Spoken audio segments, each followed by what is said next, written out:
आज मला त्या गद्दारानं सुद्धा बोलायचं, विचारायचं, मंदिर चोरांना आम्ही जाब विचारायला उभे आहोत. तुमच्यामध्ये जर हिंमत राहिली असेल तर तुम्ही भाजपला प्रश्न विचारून दाखवा. त्यांच्या घरचे पाणके हो नका. या गद्दारांच्या अंगामध्ये हिंदुत्वाचं असेल रक्त असेल कि शायद उन्होंने श्रद्धा पूर्वक भाव के साथ भगवान के मंदिर का अर्पित नहीं किया होगा, इसलिए उनका पैसा चोरी. ऐकू येते करे. राम मंदिर ही तुमच्या बापाची जागीर नाहीये.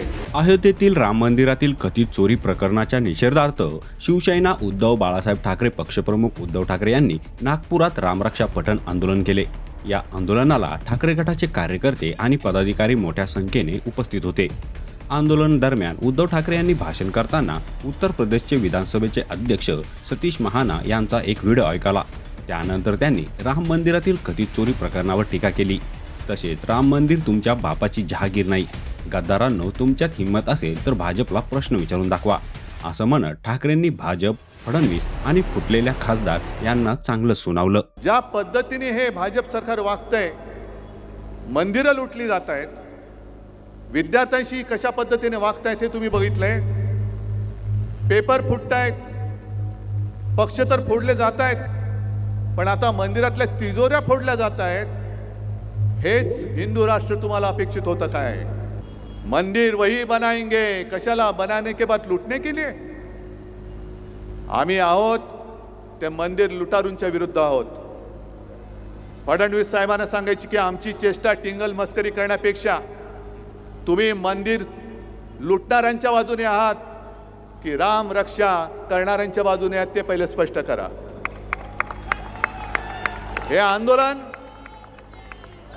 आंदोलन म्हणजे राम रक्षा पाठ आहे की नाही बघण्याचं आंदोलन नाहीये. हे एखाद्या वर्गाच्या मॉनिटर सारखं बोलू नका. राम रक्षा पाठ आहे की नाही. राम रक्षा म्हणजे आज जे आपण नेहमी म्हणतो की रामाने आपली रक्षा केली पाहिजे, आज राम भक्तांना रामाची रक्षा करण्याची वेळ या रामाच्या नावाने मत मागून सत्तेत आलेल्या भाजपच्या कारभारामध्ये आपल्याला करावी लागते. याच्यासारखं हिंदूंचं दुर्दैव कोणतं? आणि एका साधूने तर सांगितलं, हे तो मंदिर नाहीये, हे तर म्हणे पैसा गोळा करण्याचं केंद्र झालेलं आहे भाजपचं, ATM. आणि मग आणखीन काही जणांनी म्हणाले की तिथे जो काही पैसा गोळा केला गेला, तिथे जो काय तिजोरीवरती डल्ला मारला गेला, त्यातून आमदार खासदार विकत घेतले गेले. आज मला त्या गद्दारानं सुद्धा बोलायचंय, विचारायचंय. माझ्यावरती आरोप करत होतात बाळासाहेबांचे विचार सोडले. अरे मी बाळासाहेबांचा विचार घेऊन आज सुद्धा ठामपणाने उभा आहे. मंदिर चोरांना आम्ही जाब विचारायला उभे आहोत. तुमच्यामध्ये जर हिंमत राहिली असेल तर तुम्ही भाजपला प्रश्न विचारून दाखवा. त्यांच्या घरचे पाणके हो नका. तुमच्यामध्ये जर हिंदुत्वाचं अस्सल रक्त असेल, या गद्दारांच्या अंगामध्ये हिंदुत्वाचं अस्सल रक्त असेल, तर त्यांनी मंदिर चोरांविरुद्ध आपली भूमिका स्पष्ट करायला पाहिजे. का नाही करत? कारण यांच्यामध्ये दम राहिलेला नाही. लाचार होणारा हा खरी हिंदू नाहीये. आणि हे चौकशीची थेरं करू नका, चौकशीची नाटकं करू नका. जर तुम्हाला प्रामाणिकपणाने याचा निकाल लावायचा असेल तर निवृत्त न्यायमूर्तींच्या अधिपत्याखाली चौकशी समिती स्थापन करा.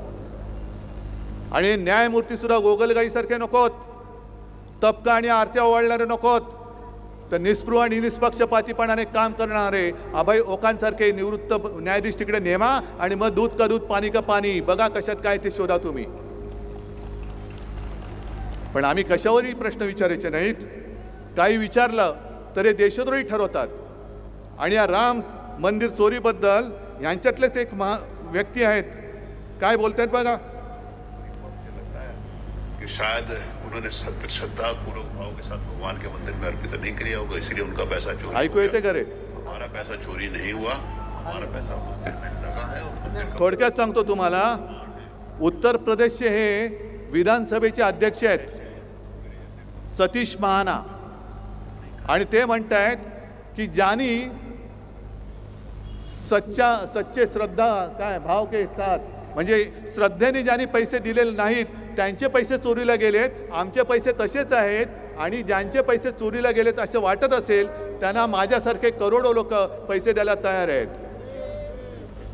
राम मंदिर ही तुमच्या बापाची जागीर नाहीये. आम्ही सुद्धा राम भक्त आहोत. या व्हिडिओवर तुमची प्रतिक्रिया कमेंट बॉक्समध्ये नक्की लिहा. आणि व्हायरल मराठी चॅनलला सबस्क्राईब केले नसेल तर सबस्क्राईब करायला विसरू नका.